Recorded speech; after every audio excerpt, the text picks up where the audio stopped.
Bonjour, aujourd'hui Caroline livre livre 7.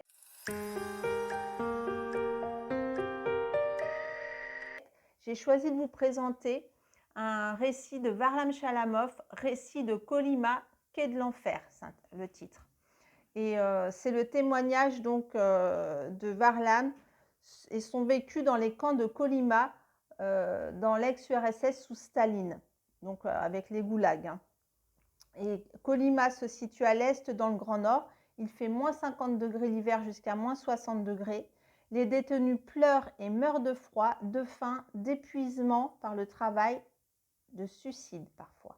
Quand ils ne meurent pas, leurs doigts de pied ou de main gèlent, peuvent geler. Ils sont affamés et sont souvent malades du scorbut. Beaucoup se mutilent. Donc là, je vais vous lire certains extraits du chapitre sur la neige. Alors Dougaïev comprenait à quel point était faux le dicton selon lequel c'est dans le malheur et dans la peine qu'on éprouve les amitiés. Pour que l'amitié soit de l'amitié, il faut qu'elle ait eu des bases solides avant que les conditions de vie n'en soient arrivées à l'extrême au-delà de laquelle il n'y a plus rien d'humain dans l'homme et qu'il ne reste que la méfiance, la rage et le mensonge. Ce chiffre l'étonnait, le chiffre de la norme, parce que dans les camps, les détenus devaient atteindre un certain seuil, mais c'était toujours inatteignable. Bon, là, l'auteur dit « Ce chiffre l'étonnait, le travail était tellement pénible, la pelle accrochait si peu de roches, il était tellement dur de piocher. Le chiffre de 25% de la norme lui parut très élevé. Ses mollets étaient douloureux, il avait affreusement mal aux bras, aux épaules et à la tête pour avoir poussé la brouette. Il avait perdu depuis longtemps la sensation de faim. Dougaïev mangeait parce qu'il voyait manger les autres. Quelque chose lui soufflait, il faut manger, mais il n'en avait pas envie. » Alors maintenant, le chapitre sur la pluie. Le chapitre intitulé « La pluie ». Affamé et hargneux, je savais que rien au monde ne pourrait me contraindre au suicide. C'est précisément à cette époque que j'avais commencé à comprendre l'essence du grand instinct de conservation, cette qualité que l'homme a reçue en partage au plus haut point. Je voyais les chevaux s'épuiser peu à peu et mourir. L'homme était physiquement le plus résistant de tous les animaux. Et dans ma fosse, je songeais à tout cela pour la 100e fois. Je savais que je ne me suiciderais pas parce que j'avais éprouvé en moi cette force vitale. Je voulais faire quelque chose de magnifique de cette masse maléfique, comme l'avait dit un poète russe. Je pensais me sauver la vie en me cassant la jambe. Il fallait bien préparer cette idée violente. Et je compris que je n'étais pas de ceux qui s'automutilent ou se suicident. Il ne me restait plus qu'à attendre qu'un petit malheur se transformât en petit bonheur et que le grand malheur s'épuisât de lui-même. Le bonheur le plus proche, c'était la fin de la journée de travail, 3 gorgées de soupe, même froide. C'était la vie. Je savais que le corps et par conséquent les cellules du cerveau recevait une nourriture insuffisante. Et il y avait bien longtemps que mon cerveau en était réduit à une ration de famine, et que cela se traduirait immanquablement par la folie, la sclérose précoce ou quelque chose d'autre. Et je me réjouissais à l'idée que je ne vivrais pas, que je n'aurais pas le temps de vivre jusqu'à la sclérose. La pluie tombait à verse. Chapitre 4, ration de campagne. Trop affaibli pour le travail des mines. Alors là, c'est pas un extrait, je vous explique un petit peu. Trop affaibli pour le travail des mines. On affecta Varlam avec 3 autres personnes à couper du bois hors du camp dans une forêt. Ils avaient une cabane. Là encore, ils doivent atteindre une norme inatteignable, hein. Donc, commence l'extrait maintenant. Nous en avions tous assez de la nourriture du camp. Nous étions au bord des larmes quand nous apercevions les grands chaudrons de zinc pleins de soupe qu'on apportait dans la baraque. Nous étions prêts à pleurer de peur que la soupe fût claire. Et quand le miracle se produisait et que la soupe était épaisse, nous n'osions pas y croire et pleins de joie, nous la mangions très, très lentement. Mais même après une soupe épaisse, nous sentions une douleur lancinante dans notre estomac réchauffé. Cela faisait si longtemps que nous étions affamés.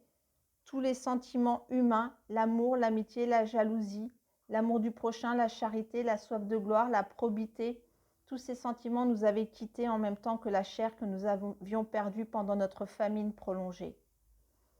Dans cette insignifiante couche de muscle qui restait encore sur nos os, il n'y avait plus de place que pour la rage la plus vivace des sentiments humains. Nous avions appris à nous résigner. Nous n'avions pas de fierté, pas d'égoïsme, pas d'amour-propre quant à la jalousie et à la passion. Quant à la jalousie et à la passion, elles nous semblaient des notions d'une autre planète et par conséquent complètement futiles. Il était beaucoup plus important d'attraper le coup de main pour boutonner son pantalon en hiver quand il gèle. Il y avait des hommes, des adultes qui pleuraient quand ils n'y arrivaient pas. Nous savions que la mort n'était pas pire que la vie et nous ne craignions ni l'une ni l'autre. Une grande indifférence nous habitait. Nous savions qu'il était en notre pouvoir de mettre un terme à cette vie. Nous avions compris que la vie, même la plus misérable, est composée d'une alternance de joie et de peine, de bonheur et de malheur, et qu'il ne fallait pas en avoir peur, bien qu'il y eût plus de malheur que de bonheur. Nous comprenions que le mensonge et la vérité étaient frères et sœurs.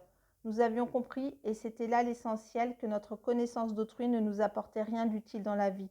Nous avions appris à nous contenter et à nous réjouir de peu. Ici, hors du camp, dans la forêt, nous n'avions pas de cuisiniers ivrognes, ni de surveillants avides, des voleurs qui vous arrachent des produits, bref, aucun de ces innombrables supérieurs qui mangent la part des prisonniers et les dépouillent sans contrôle, sans crainte et sans vergogne. Dans le nord, les arbres meurent couchés comme les hommes. Les mélèzes deviennent adultes en 300 ans. Ils dressent lentement leur corps lourd et puissant au-dessus de leurs faibles racines étalées dans la pierre pierreuse. Seuls les arbres bas, tordus et enroulés sur eux-mêmes, harassés par leurs mouvements tournant à la poursuite du soleil et de la chaleur, seuls ces arbres sont solidement implantés, solitaires, éloignés les uns des autres. Ils luttent depuis si longtemps avec acharnement pour survivre que leur bois meurtri ne vaut rien. Leurs troncs courts et noueux, recouverts d'horribles excroissances semblables à des éclipses posées sur les cassures, est impropre à la construction, même dans le nord si peu exigeant quant aux matériaux. Ces arbres tordus ne valent rien non plus comme bois de chauffage. Leur résistance à la hache peut exténuer n'importe quel travailleur. Ils se vengent ainsi sur tous de leur vie brisée par le Nord. Nous avions pour mission de pratiquer une lait et nous nous mîmes bravement au travail. Du lever au coucher du soleil, nous ne fîmes que scier, abattre les arbres, les débiter en rondins et les mettre en pile. Nous voulions rester ici le plus longtemps possible. Les mines d'or nous faisaient peur. Le chef de groupe arriva un soir. Nous avions fait 10% de la norme. Une seule chose était claire, on allait nous ramener au camp. Nous nous laissions porter par le courant et nous touchions le fond, comme on dit dans le langage des camps. Rien ne nous causait plus d'inquiétude. Il nous était facile de vivre, livrés à la volonté d'autrui. Nous ne nous soucions même pas de sauvegarder notre vie. La paix de l'âme à laquelle nous étions arrivés parce que nos sentiments s'étaient émoussés nous faisait penser à la grande liberté de la caserne dont rêvait Lawrence ou au refus de Tolstoï de résister au mal. Nous étions devenus depuis longtemps des fatalistes et nous ne faisions pas de projet au-delà d'une journée. Nous nous reposions plus souvent, prêtions plus attention au soleil, à la forêt, au grand ciel bleu pâle. Nous tirions au flanc. La façon dont nous vivions avec les nuits d'insomnie, la faim, le travail pénible et prolongé, tout cela ne pourra nous laisser que des séquelles, même si nous restons en vie. Nous serons malades, nous ne ferons que gémir et aller de dispensaire en dispensaire. Un travail au-dessus de nos forces nous a causé des blessures inguérissables et toute notre vie de vieillard ne sera que douleur. Une douleur physique et morale infinie et variée. Mais parmi ces horribles jours futurs, il y aura aussi des journées où nous respirerons mieux, où nous sentirons presque bien portants et où nos souffrances ne nous martyriseront pas. Il n'y aura pas beaucoup de journées de ce genre. Elles correspondent exactement au nombre de jours où chacun d'entre nous aura su tirer au flanc au camp. L'amitié ne s'ébauche ni dans le besoin ni dans le malheur. Elles ne sont pas vraiment pénibles, les fameuses conditions de vie difficiles qui, d'après ce que nous conte la littérature, sont la base nécessaire au développement de l'amitié. Car si le malheur et le besoin ont pu consolider ou susciter l'amitié entre les gens, cela veut tout simplement dire qu'il ne s'agissait ni d'un besoin extrême ni d'un grand malheur. Un chagrin n'est pas vraiment aigu ni profond si on peut le partager avec des amis. Quand on est véritablement dans le besoin, on ne connaît que la propre forteresse de son âme et de son corps, et on voit se dessiner les limites de ses possibilités, de son endurance physique et de sa force morale. Nous comprenions tous que nous ne pourrions survivre que par hasard. Dans l'extrême nord, là où la taïga rejoint la toundra, il y a un arbre spécial, le pin nain. C'est un lointain parent du cèdre, un conifère, un arbuste à feuilles persistantes avec un tronc plus gros que le poing et long de 2 ou 3 mètres.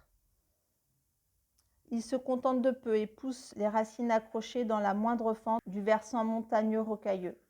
Il est vaillant et têtu comme tous les arbres du Nord, il a une incroyable sensibilité.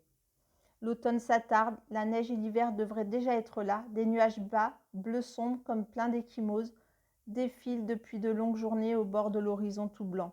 Mais le pin nain se recourbe, de plus en plus bas, comme sous un fardeau infini sans cesse grandissant. Et couché, il attend un jour ou deux. Le ciel blanc déverse enfin une neige poudreuse et le pin nain s'enfonce dans son hibernation comme un ours. La montagne blanche se couvre de grosses ampoules neigeuses. Ce sont les arbustes de pin nain couchés pour l'hiver. Et à la fin de l'hiver, quand la neige recouvre encore la terre sur une épaisseur de 3 mètres, quand les tempêtes ont tassé dans les gorges une neige dure qui ne peut être entamée qu'au fer, les hommes attendent en vain les signes avant-coureurs du printemps, bien que c'en soit déjà l'époque selon le calendrier. Mais la journée ne se distingue en rien d'un jour d'hiver, l'air est coupant et sec et ne diffère en rien de celui de janvier. Mais voilà que dans la blancheur neigeuse infinie, dans l'entière désespérance, se dresse soudain le pin nain. Il secoue la neige de sa ramure, se redresse de toute sa hauteur et lève vers le ciel ses aiguilles vertes, givrées, à peine roussies. Il entend l'appel du printemps qui ne nous est pas perceptible et lui faisant confiance, il se redresse, le premier de tous dans le nord. L'hiver est terminé. Il peut se produire autre chose, un feu de camp. Le pin nain est trop confiant, il déteste tant l'hiver qu'il est prêt à croire en la chaleur d'un feu de camp. Il se redresse, le feu s'éteint et le conifère déçu se courbe à nouveau avec des larmes de dépit et se couche au même endroit, et la neige l'ensevelit. Non, il n'est pas seulement le prophète du temps, le pin nain est l'arbre de l'espoir. C'est l'unique arbre à feuilles persistantes de tout le Grand Nord. Dans la neige blanche étincelante, sa ramure d'aiguille vert mat dit le sud, la chaleur, la vie. L'été, il est modeste et passe inaperçu. Tout fleurit aux alentours avec vélocité pour tâcher d'atteindre un plein épanouissement pendant le bref été du Nord. Les fleurs de printemps, de l'été et de l'automne se chassent les unes les autres en une impétueuse floraison. Mais l'automne approche et tombent les petites aiguilles jaunies qui laissent les mélèzes à nu, l'herbe des champs se pelotonne et se dessèche, la forêt se dénude et on peut alors apercevoir, sur l'herbe jaune pâle et sur la mousse grise, le flamboiement des grandes torches vertes du pin nain. J'ai toujours considéré le pin nain comme l'arbre russe le plus poétique, bien plus que le saule pleureur tant vanté, que le cyprès ou le platane, et ses bûches donnent davantage de chaleur. Nous ne pourrons tenir bon avec des châteaux en Espagne, mais connaissant le pire, on peut encore essayer de vivre. Voilà, c'est la fin des lectures d'extraits et je vous dis à bientôt pour un prochain Caroline Livre-Livre.